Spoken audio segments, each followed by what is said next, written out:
Ladies and gentlemen, bayanlar baylar, welcome to the second panel of the third day of Winter League. Winter League'in üçüncü günündeki ikinci panelimize hoş geldiniz. We are going to be talking about genetic and psychological factors in talent identification and development. Our guests are Korkut Ulucan Professor Dr. Korkut Ulucan from Marmara University. Welcome.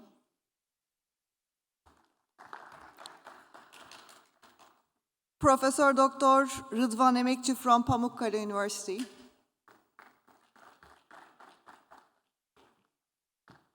Hoş geldiniz hocam.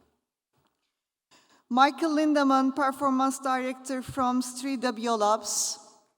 Welcome. And Marmara University Sports Science Faculty Dean Veysel Küçük. Hoş geldiniz hocam. I'm using this device. Thanks a lot for joining us today. Michael, come here.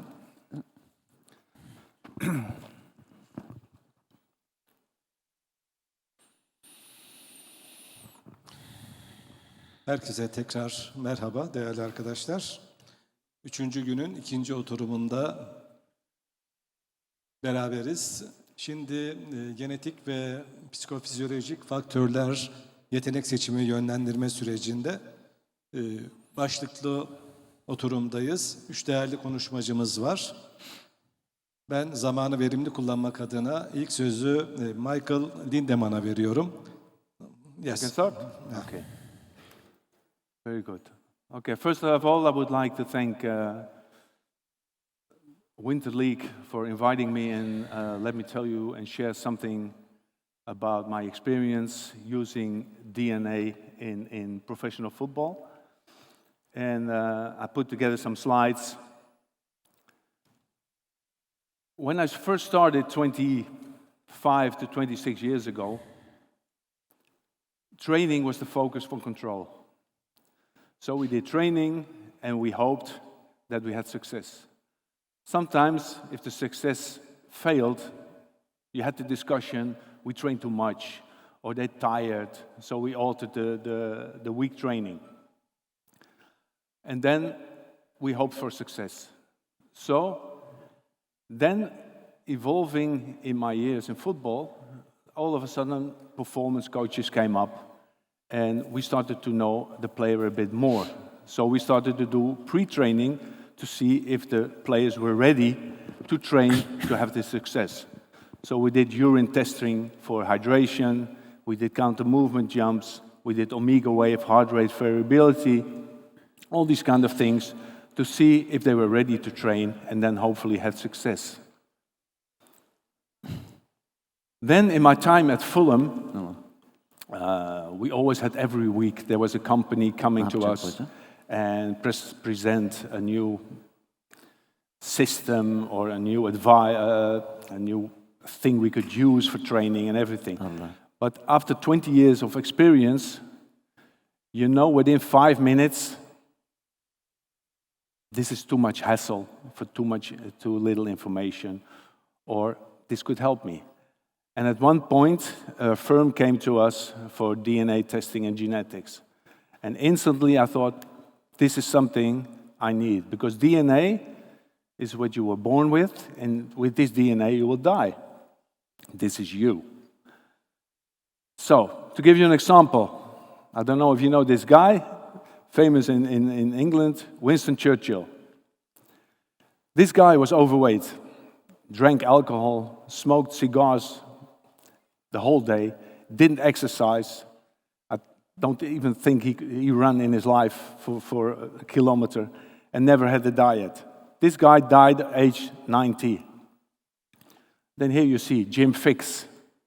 This guy was a super athlete. He wrote even a book, the book of running. He gave everybody advice on how to eat, how to train. He never smoked. He never drank alcohol. This guy died 52 of a heart attack. Was it something he did, or was it something in his DNA what caused this, what he was doing? So I started to think more and more, and even when I was in the gym, because now you have these big gyms, and now high-intensity training is the item. You see a big parkour, you see people working their ass off for 40 seconds, 20 seconds rest, 40 seconds of workout, 20 seconds rest, and they have this parkour. They do ropes, they do boxing and everything. So I'm sitting on my bike and I'm watching this all. And then after 30, 35 minutes, I see this woman still going on, but I'm strong. But she looks okay. But then I see this athlete I'm following, and after 35 minutes, this guy is on the ground. And now the question is he not fit? Or is he training against his DNA? And this intrigued me all the time. So this is a very good friend of mine, another example, Andrew Steele. Andrew Steele is a 400-meter runner, and he ran on the Olympics of Beijing with Great Britain. They had bronze medal. This guy is now 24. In 4 years, the Olympics will be in London, his hometown. He will be 28, top fit. So we will get him ready for the gold medal. They brought in a coach from America. He analyzed his run and he said, you know, the last 100 meters, you're one of the fastest.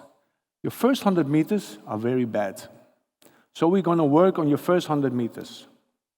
And they did.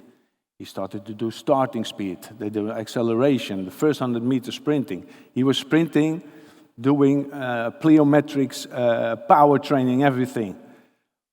4 years later, 1 month before the Olympics,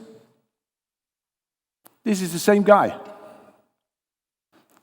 A bit different, as you see. So what did he do? He torn his Achilles. He missed the Olympics. When he did the DNA test, he found out that he should have been training 400 to 800 meters to improve his 100 meters. So instead of focusing on what you're bad at, which is not in your DNA, you should focus on what you're good at.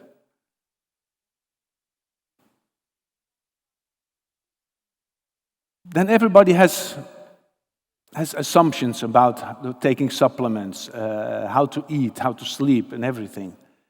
And this is all based on average people. This, for example, Daily Mail in 2018, filter coffee, very bad for you. Heart disease and everything.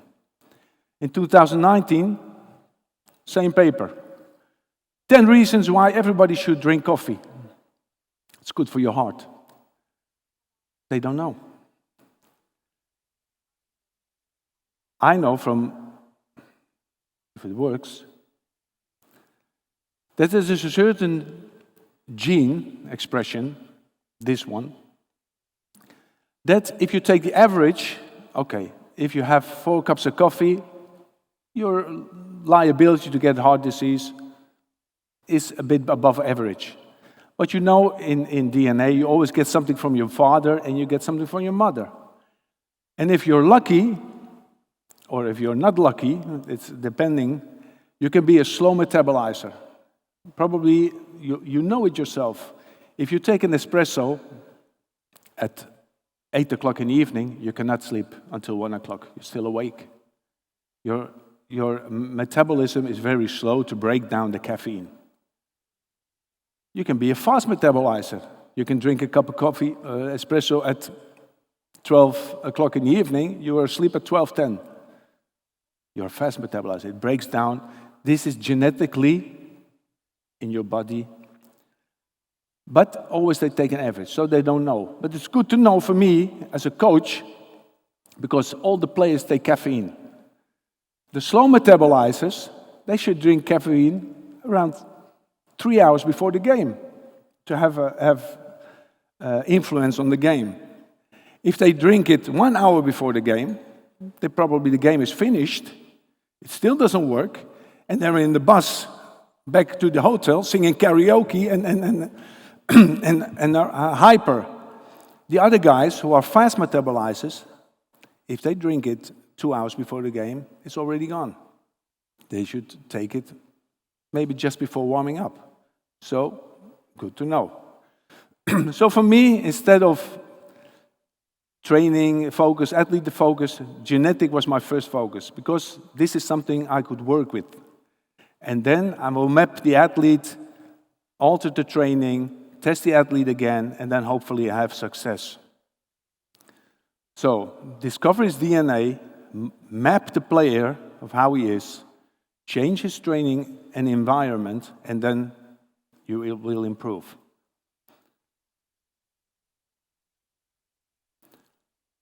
So genetics is in you, but it only comes out through the environment, through the stimuli you give them, to the training, to the nutrition, because nutrition is big. Psychological, as my colleagues will show more, is huge. Neuro. So we have to optimize and effective, make the training effective to optimize his training, the player training. So these were, I hope you can read it, these were about the components we tested and came out. These are fitness tests. They could be nutritional, supplement, caffeine, bone mineral density, testosterone, celiac disease, gluten, big one. I was in Al-Ali, Cairo. We tested the whole team. Whole team of Egyptians were lactose intolerant. And that's mostly if you go south of the Ecuador. These guys were eating only yogurt in the morning and cheese, only. And then I told them, you're lactose intolerant, don't you feel anything? Yeah, we have got stomach ache. But they did this their whole lives, they don't know. But it had an influence. Some had bad skin and everything. So, another thing good to know. When I was at Fulham, we tested the whole team. And then I pick out one, power and endurance. Power genes or endurance genes. And you can see here that from maybe 23 players, I had a player who had maybe 10% power genes or fast twitch, and he had 90% endurance genes. But on the other hand, I had a guy, tall, slow, but he had incredible endurance genes and not any power genes. Normally, I always hear, oh, this guy is slow, this guy is slow. We have to work on his first 10 meters speed and everything. So they try to train him to get better test results. On the other hand, somebody could be very speedy, but if you do an endurance test, this guy is lost and everything. And he said, we need more endurance. So, we changed the training sessions. So, the tactical session, everybody did the same. But now, for the top-ups, we made groups. So the endurance guy, they trained endurance, and the power guys, they trained power. So train your strength, not your weakness. So, for example, we had a left back, a left fullback, and this guy was going all the way.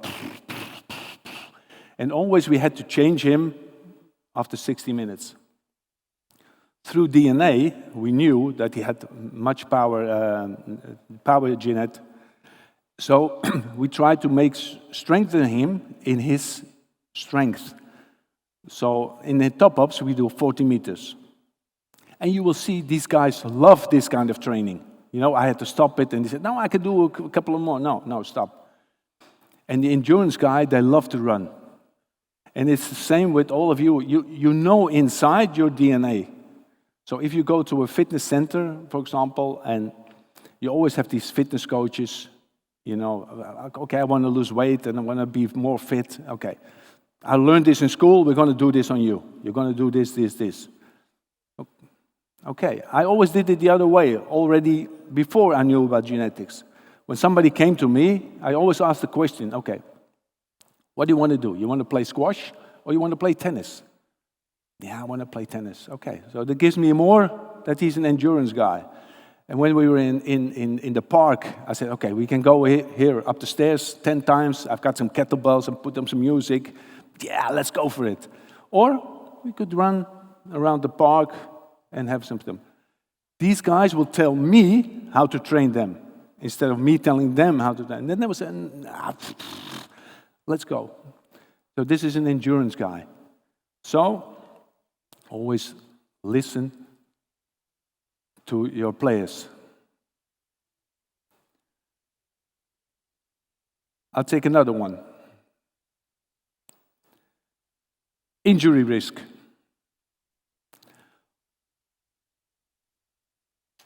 Tendons, crucial ligament. If you're a tennis player, ligaments, tendons. There are certain genes that tells you a lot about injury risk. But it tells you more about collagen, about the tendons, inflammation. You have certain genes who spike the inflammation. Because if you train, you always get inflammation. But if it's here and you have the gene that spikes it, after the training it goes poof. Somebody have the luck to have the genes that, same as the metabolizes, boom, inflammation goes down. For me, very important to know. Because we altered the training. So whenever we did 1 against 1, 2 against 2, 3 against 3, involving jumping, stopping and going, turning, very quick on a small pitch, these guys, they got extra attention. So before training, we made sure that the muscles around the tendons were okay, not too stiff, that the tendons were probably prepared. And after training also, these guys had to come to the physio, checked out, and they got extra supplements like fish oil or curcuma to get the inflammation down. When I told one player, Brian Ruiz, yeah, your injury risk is very high. He said, please don't tell anybody because nobody will buy me. I said, no, it's not this, it's a prevention thing. So we prevent you from getting injured. Because normally the club will always say, okay, this guy, we have to take care because he always has Achilles problems. But you know it because he always had the problems. That's how you know. So we try to prevent this now.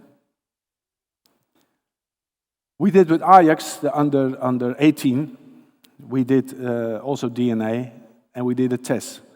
So we had a group that trained according to their DNA and a group that trained against their DNA. And then you see, after 8 weeks, everybody improved. Because you always improve if you practice. But the mismatch, they improved with power, for example, 3% and with endurance 2%. But if you match them, 6% or 5%, so much higher. But then the interesting thing came when we tested them again after 3 weeks of rest. All the mismatched players, boom, went down to 0 again. We had to start. And you know this, after 3 weeks, you have to build up again and everything.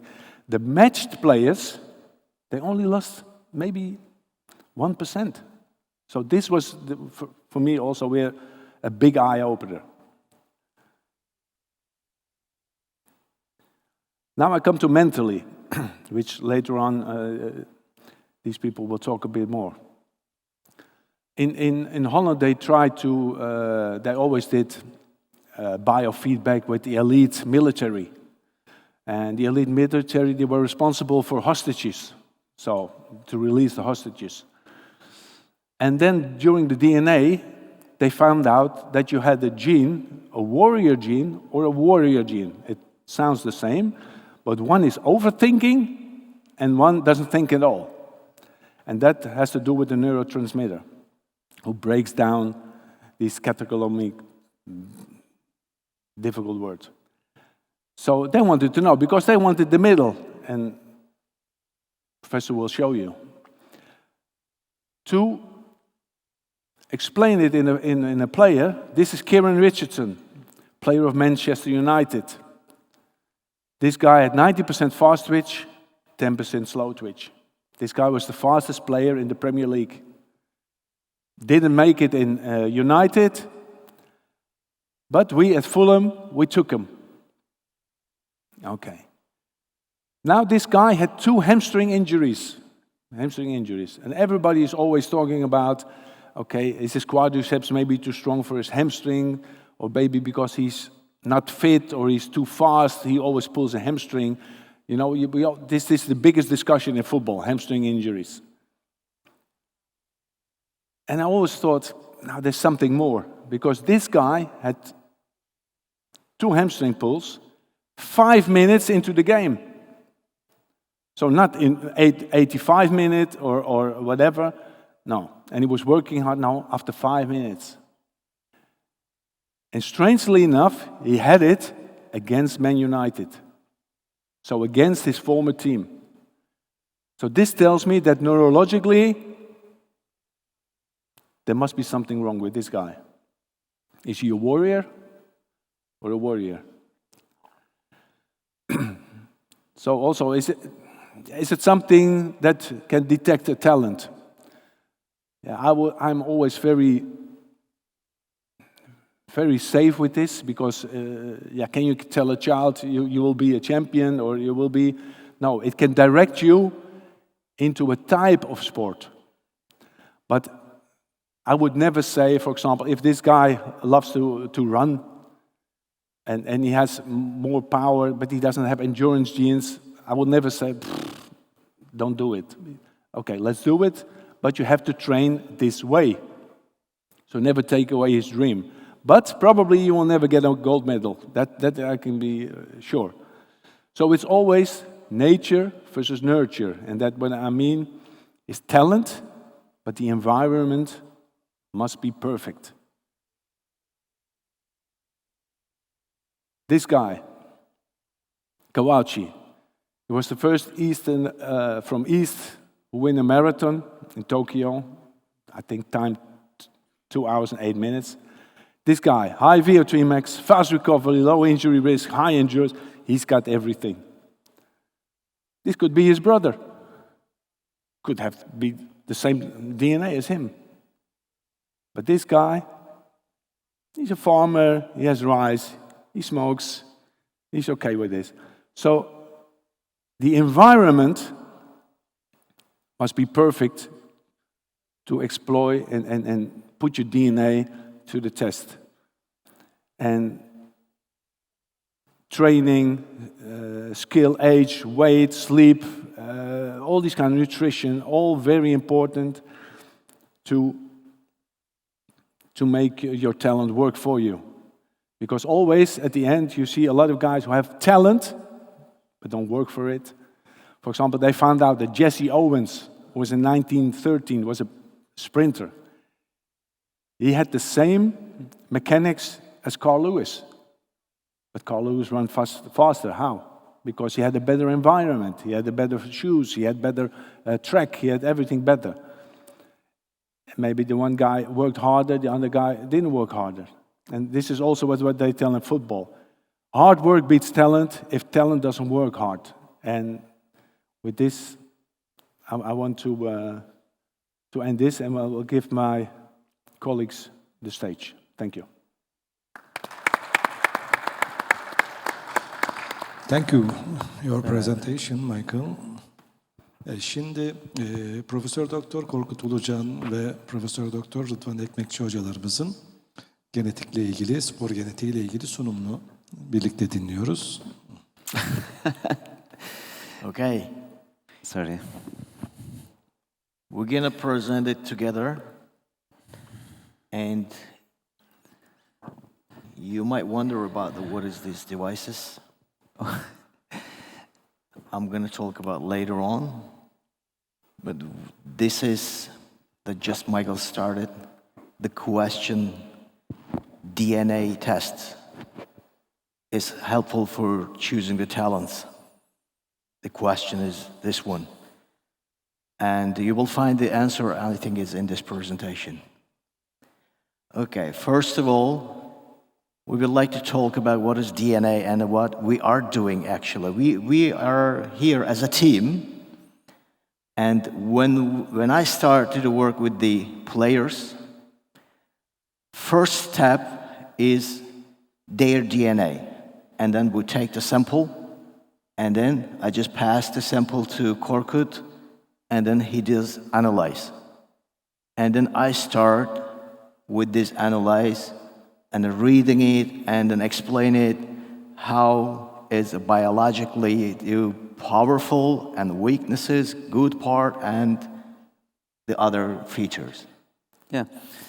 By the way, I would like to give my special thanks to Rıdvan Hoca for inviting me here and for Beach Bey for having us here. I'm very happy again and very excited, happy to share my information or to share my knowledge with you. Excited because I am still being tested. And now it was in the red position. I always check his phone. When it is in green position, it means that it is good for my health. But now still I am in red. That is why I am really very excited. A little bit stressed, right? It's still red, Yeah, yes. in red.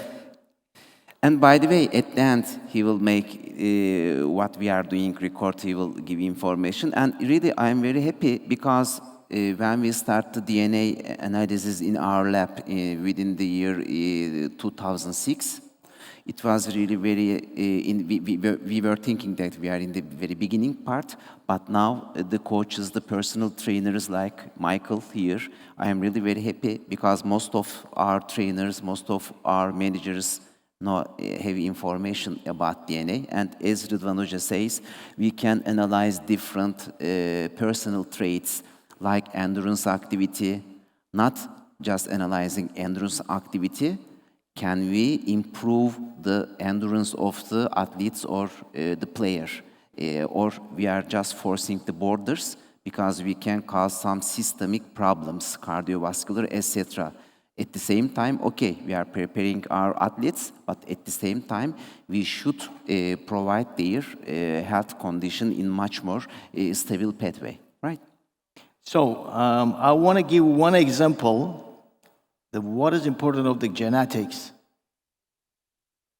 That was 3 years ago, I think, about Tuğçe. And the trainer, coach, tennis coach called me, and she has one very talented girl.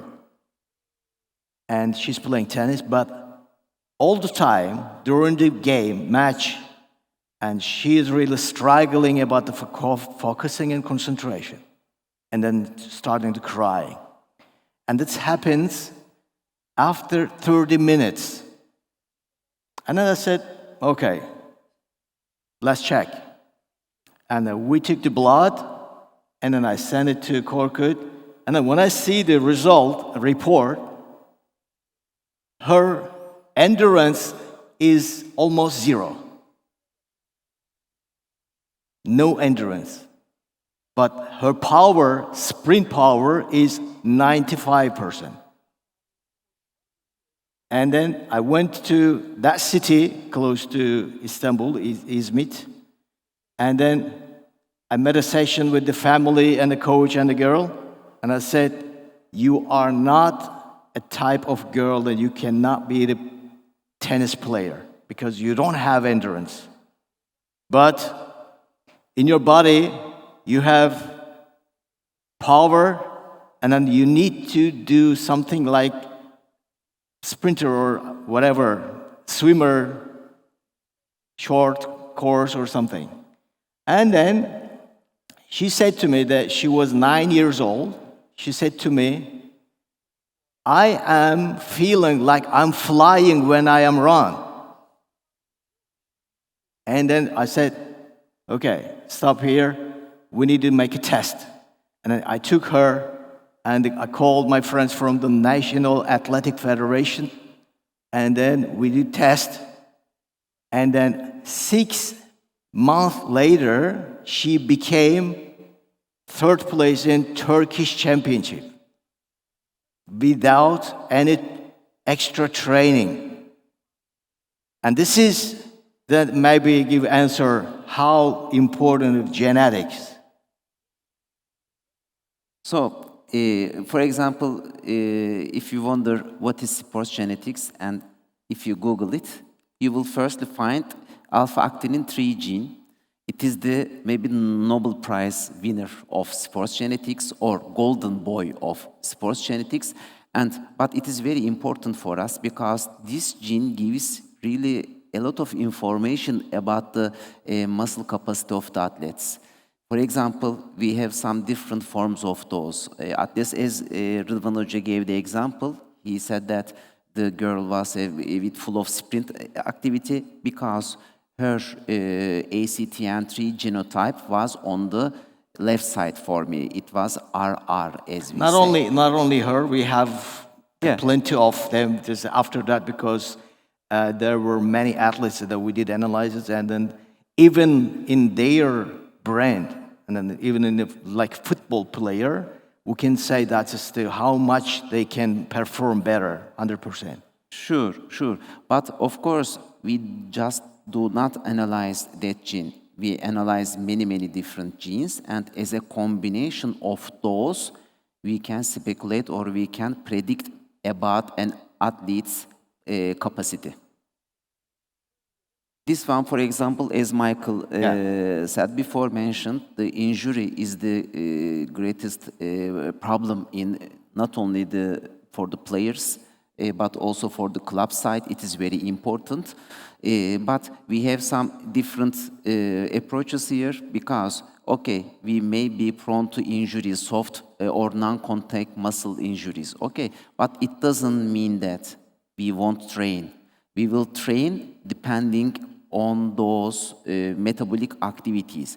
For example, this guy, Mr. Olympia, 8 times in consecutive winner, Ronnie Coleman, and I really love that guy. And when I was a boy, I was wondering how in centimeter square, too much muscle he has. And I was thinking it cannot be normally. So this guy really was different. He has metabolism, different metabolism, but I think that he said is very important for me because I was born to be a bodybuilder, for example. My genes say so. What we do in our lab, we just analyze the SNPs. These genetic markers makes us different from each other. Approximately one of our 1 millionth genome, I mean the nucleotides, differ from each other. This makes me different from Rıdvan Hoca, from Michael, from Veysel Hoca. This makes an athlete much more of a sprint capacity or endurance capacity, more prone to injury or much more stability to injury, etc. And now we have some physical maps. For example, when we want to make an analysis within the different metabolism of the athletes or players here, we can analyze because we have a really huge information about our genetic maps. And as I say, not by single genes, but with their combinations, we can analyze about the athletic capacity, about the improvement of that athletic capacity, or about the injury risk, or for the mental problem, etc. Nutritioning. Nutritional, of course, maybe I just wait for the presentation, but for the, as again Michael mentioned, not for only just caffeine, but for a general view for your nutrition we can analyze, and also the mental characteristics we can analyze in our lab. So Michael gave an example about being a warrior or just a warrior. That's the same sound, but the one is really can do anything,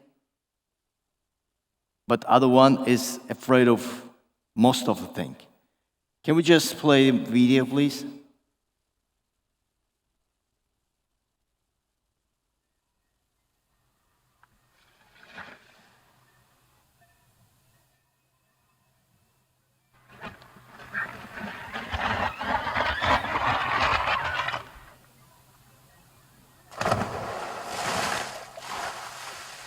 I know how many of you can do that.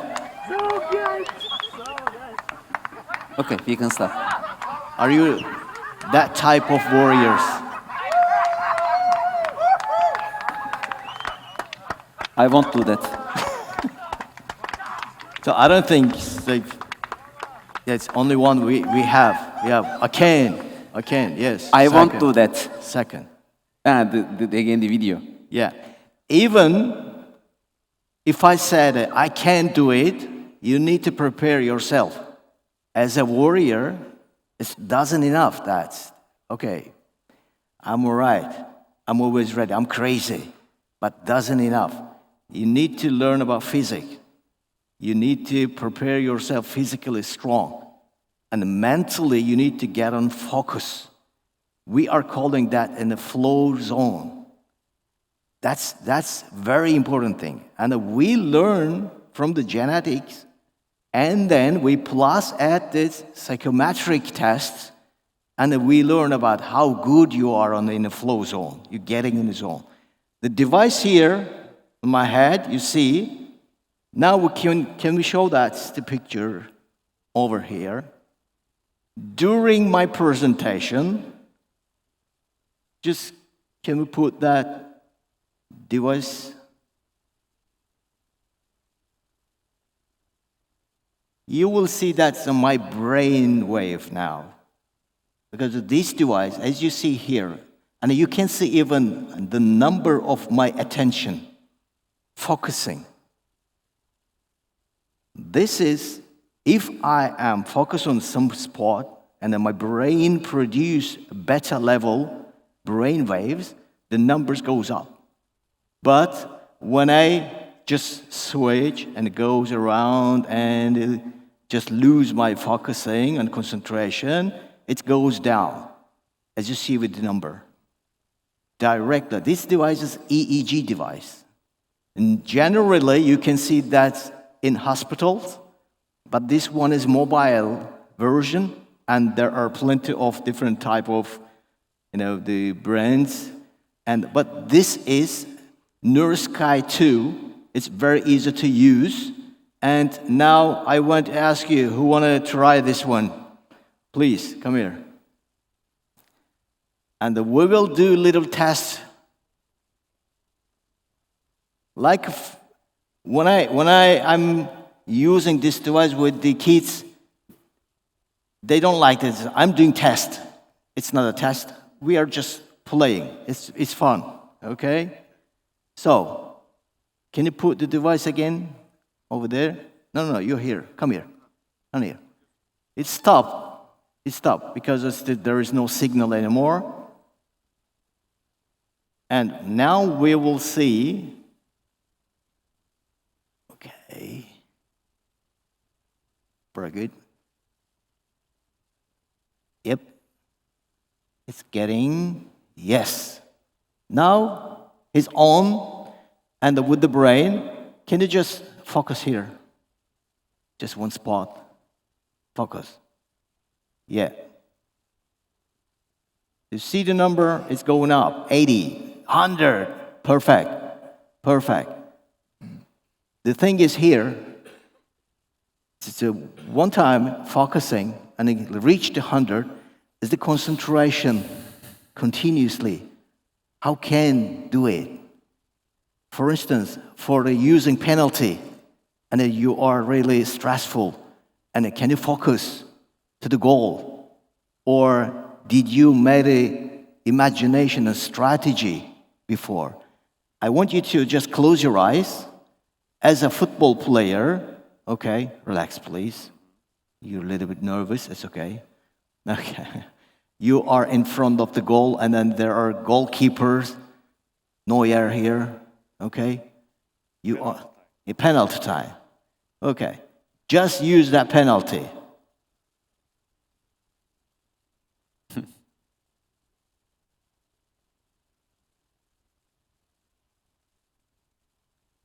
Okay. I just, as a referee, okay. Doot.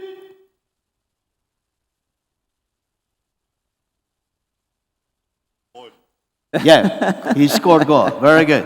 Very good. Did you see that? Just his reaction, the number was over 80. That means his brain, and this is the memory center we call it hypothalamus, creates that vision, and he made it good. This is how we train the athletes, not only football players, all of them. They need to do that. Okay, very good. Congratulations. You made a score. That was final game, right? Yes. Okay. Champions League. Very good. So, as you see here, then our brain works during the day when we are awake with the alpha level, beta level, and gamma level. Alpha level is a relax. Just before the training practice or a match, when we analyze the players, if they are too relaxed, I'm telling them the performance is low. Or when they are stressed, performance is low. They need to stay in zone. Zone is beta level, and we're calling that flow zone. Yeah, nutrigenomics is another important issue that we try to analyze for the athletes because, yes, you can get well trained, you can mentally fully preparation for the game or training session, but if you don't have enough fuel in your body, again, what you do, you cannot complete it as you expected. So it is very when we important. do analyze about for example, gluten, if there is gluten sensitivity, and then this is about the player's performance, this is really effective, and that we are changing the food nutritioning and then like supplements, and that we are explaining them what they need to use and what they need to be aware of. And these are some of the genes that we use, but not only for the athletic capacity, but also daily life. It is really very important to be in much more in a healthier and much more in an effective way.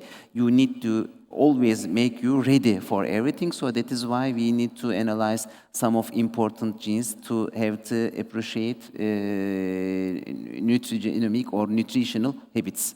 Another one is lactose, right?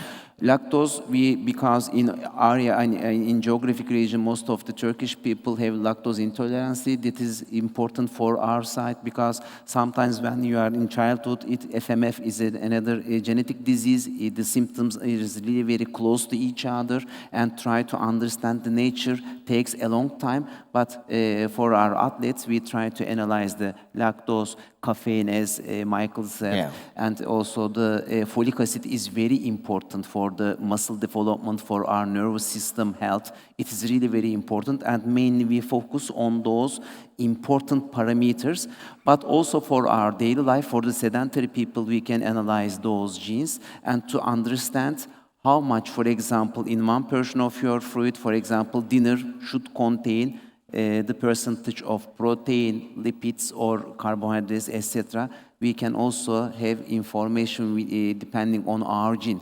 Like gluten intolerance, as Rıdvan Hoca said before, it is again really very high in our population, in Turkish population.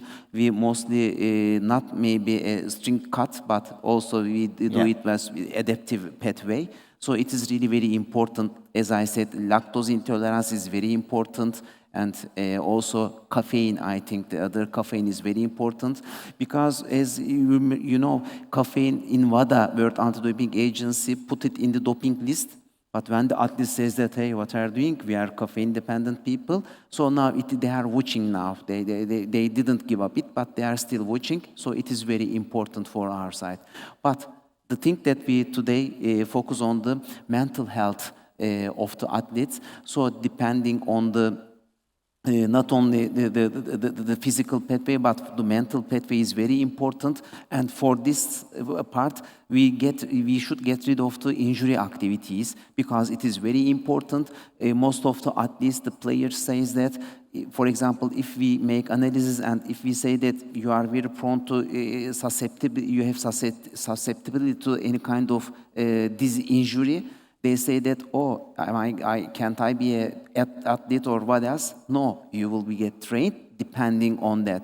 We will try to get you out of injury, not in the injury risk. So the another thing is the physiological pathways that we analyze, especially the neurotransmitters. It is really very important. What makes our decision is the chemicals that that makes us think or behave or etc. And the plus, we are analyzing the type of brain, what type of brain they have, and then we are teaching them how they cope with the stress, on how they concentrate themselves on the mental toughness skills, and the stress management and other things. Especially the BDNF is important, right? Can I take it? Yeah. This is the most enjoyable and I most like it. For example, we have two alleles, one coming from mother and one coming from father. This is genetics 101, right? So in BDNF metabolism, if you have the A allele in the top on the right, if you have the allele A from mother or father, it doesn't matter, or you may have two A alleles, one coming from mother and one coming from father. These are the most warrior ones. For example, the jump the jumper that one. he makes, he can do it. But this gene is known as the driver gene because the allele A makes people having much more problem in motor neuron activities. These people need to train more than the other ones. For example, the guy put a penalty kick. Yeah. If he was considered he's carrying one or two A alleles, and if he wants to be the penalty taker of the team, he should train more than the average. To put the same activity to put it much more in a moderate way. For example, this is the serotonic pathway SLC6A4 gene. It is again very important. This is the especially the serotonin that makes our mood much more in an effective way. The S allele is like the A allele. If you carry the S allele, you get lack of empathy. Your anxiety is really high. You are much more aggressive. For example, if I have an army, I will try to put my soldiers carrying S allele. They are really very brave, but they bend the rules. For example, consider that I'm a defender. I have yellow card. Rıdvano is playing with the ball. Somehow, I have problem with him. I will take the ball. No matter I have red card or I had injury, it doesn't matter. I go, take the ball. I have the red card. No matter. I don't care. I get him injured. No matter. I may have injured myself. No matter. I will take the ball. During we drive the car, sometimes I get in front of that car. No matter we have a crash or not. So this is again very important. Last information about the COMT gene. Again, the A allele makes those people much more crazy, but creative. Creative, yes. It is hard to handle them. Yep. Crazy. If, giving an example, Rıdvan Hoca is a carrier of A allele, I just look at his eyes and I say, today it is not his time. No, stay away from him because his mood is like that. Yeah. But if I am, for example, a manager of a team, in the decision maker player, 10th, in the number 10 position, decision maker, these players solve the problems very quickly and very easily. But it is, you will say that, hey, follow that man. He doesn't need to follow. Like the Kevin De Bruyne, I think, in final game, they have a communication with Guardiola. He shot to Guardiola. This year, I think. And I say that he should be carrying COMT A and the serotonin S allele, like that. Thank you. This is also about the muscle memory. Yes, it is also, thank you. The combination of those and the AC3 gene is really related with the muscle memory. Yeah, general information with the science history tells us for the one single thing is they need to practice 2,000 times. Yeah. Whether these differences makes them 3,000, 4,000, or 1,000. and we can learn from the DNA test. So, time's up a little bit. We're going to be faster. We did many analyses, and this is one of the good example. Now I'm working with the professional tennis player. They are competing in U.S. Open, Australian Open, and all around the world. And then we start with the DNA test, and then their performance, really, it's going well now. Especially one, Yankı Erel, is last year. He was really struggling about the performance, but this year he won 5 championship with the title. It's a high-level title, and then 2. One is lastly Turkish champion, and this is finishing. This is a very good example. As you see here, Ibrahim Çolak is our world champion for the first time in the Turkish gymnastic history. And we started to work with all the gymnastics national team. And then after 8 months work with all the analyzers, the genetic and psychometric analyzers, and he became world champion and then second champion and the European champions. And as a team, we are now going to the Olympic Games. Thank you for listening. Last word, my friend. Again, thank you for being here. Thank you. Thank you for coming. Çok güzel, enteresan sunumlar için değerli hocalarımıza teşekkür ediyoruz. Aslında dünkü oturumda da spor ve bilim ilişkisine yönelik konuşmalar geçmişti. Hocalarımızdan sonra da bu ilişkinin ne kadar derinlere indiğini bir kez daha görmüş olduk. Evet, hocalarımıza soru sormak isteyen, is there any question? Sebahattin Hocam. Teşekkür ederim.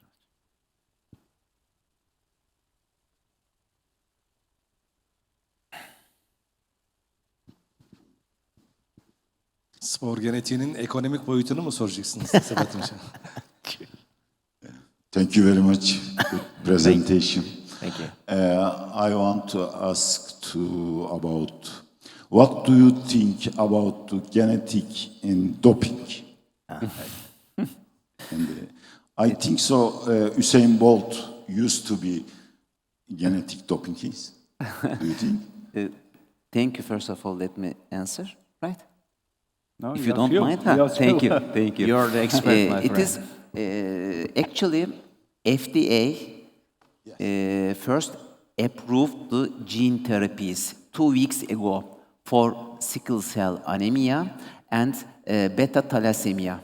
First of all, gene therapy was approved, which means that you take the unfunctioning gene and put the right gene into the appropriate place. The frightening position of gene doping is that they consider that the athletes may take those genes, and there is an easier way. The COVID system showed it to us. It is much more easier to put a RNA molecule rather than the gene itself, because the gene can disharmony the genetic metabolism there, so it may cause much more important health problems. But it is easier to put RNA molecules. It is a great issue and a frightening issue against the, against the sports law and the sports harmony. So it is very important issue, and the people are trying to put some devices which makes quick analysis about the gene dopes. It is a great problem. Thank you. Yeah.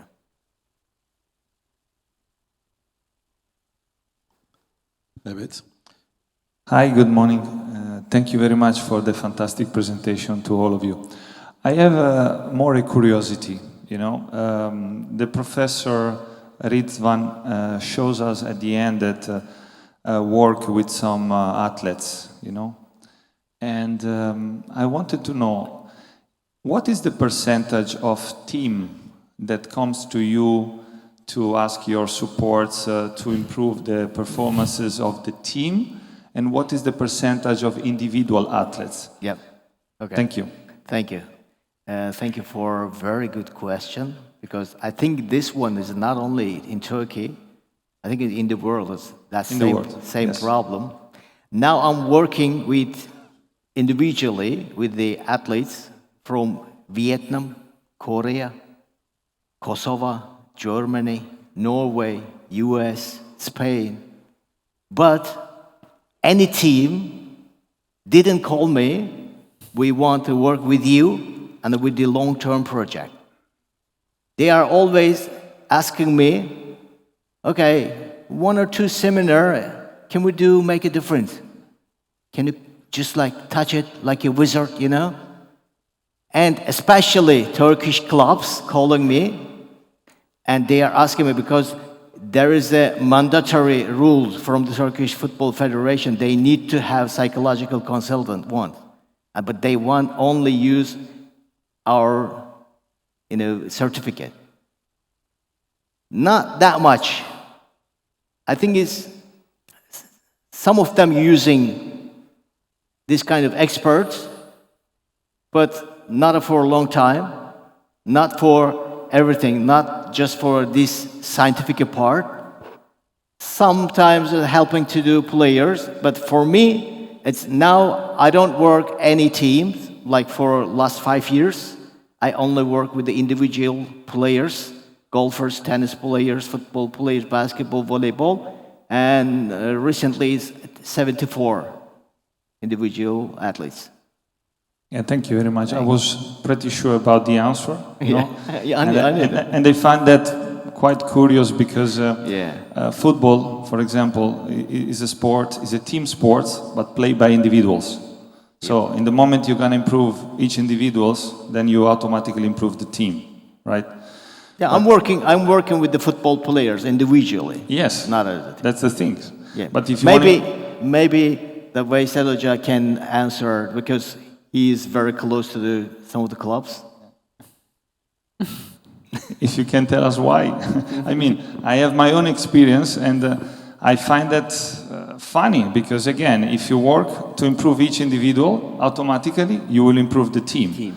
But when you try to bring those arguments, I was executive in a football team recently in Saudi Arabia, and I tried to bring all those, new approach to the team, and everyone was looking at me like, "Hey, think about other thing, We need to play, we need to win. Yes, but how? Let's go backwards to go forward, But generally, club managers, generally, they are good, make a good decision for the grassroots level.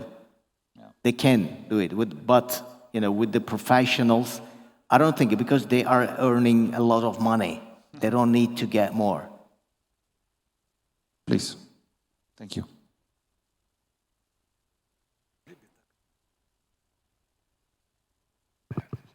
Yok. Hocam tamamdır. Sizinle takım çalışan ne kadar var?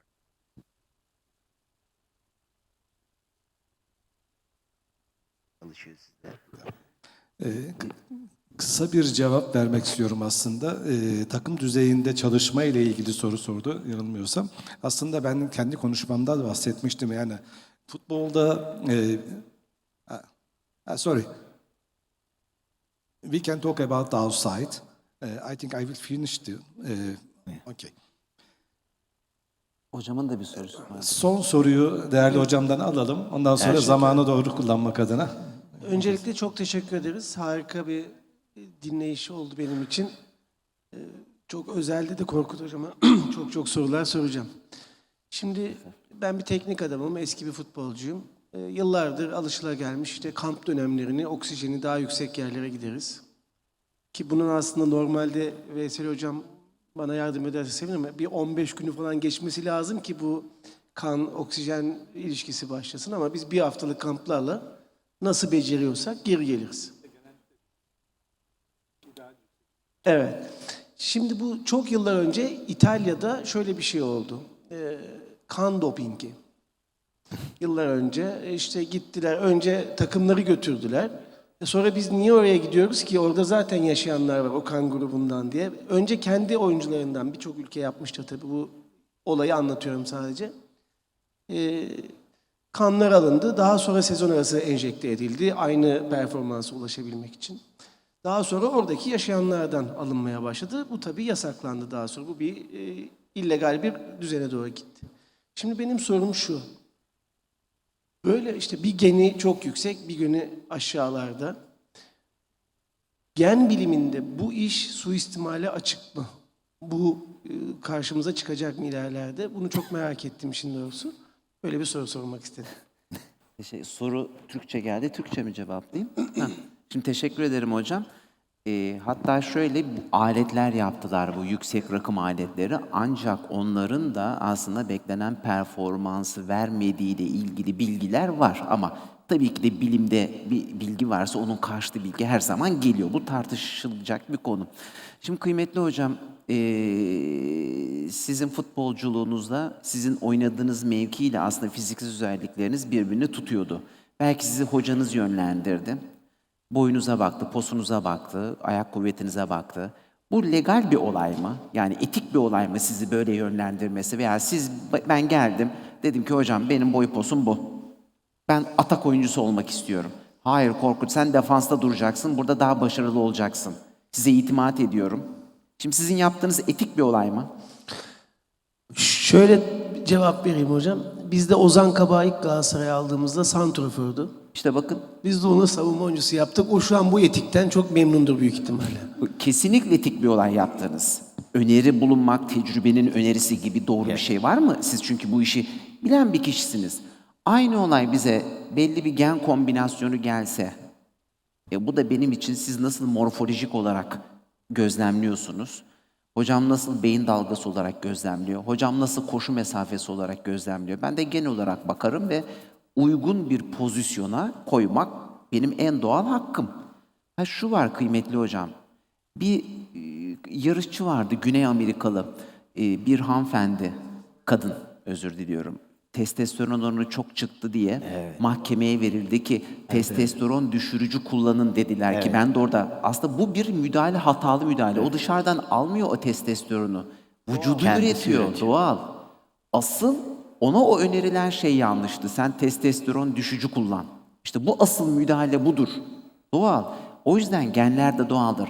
Hocamın sorusu çok değerli o yüzden. Gen dopingini biz yapmak istemiyoruz. Engellemek üzerine metotlar koymak istiyoruz. O yüzden de ben katılıyorum ama biz sadece sizlere veri havuzunuza yeni veriler katıyoruz hocam. Amaç sizi orada çok daha iyi prezente etsin oyuncularınız. Kesinlikle biz de bu şeyden faydalanmak için hatta alacağımız kararlarda o hani yönlendirmede müthiş katkı yapacak. Yani çok az hata yapmamıza belki de neden olacak. Çok teşekkür ederim. Ben bir ekleme yapayım son bir cümle. Hocam bu iş genetik ve psikometrik testler, spor psikolojisi. Bunu kullandığınız zaman harcayacağınız 10 yıl bir anda 2 yıla düşüyor. Bu kadar. Yani biz zamandan tasarruf yapmanızı burada hem maddi hem manevi hem de onun içerisinden doğru insanları doğru mevkilere koymanızı sağlıyoruz. Yani senin sağ açık olamayacak bir çocuğunu buradan anlayıp onu sen defansa koyabilirsin. Evet, değerli konuşmacılarımıza ve sizlere çok teşekkür ediyoruz katkılarınızdan dolayı. Thank you. Thank you. Michael, your presentation.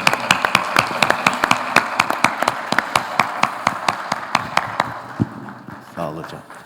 Bu değerli ve kıymetli konuşma ve bilgiler için hocalarımıza çok teşekkür ediyoruz. Thanks a lot for our professors for giving us this precious information. So we are going to be continuing with our next panel. So we are going to be talking about the fan engagements.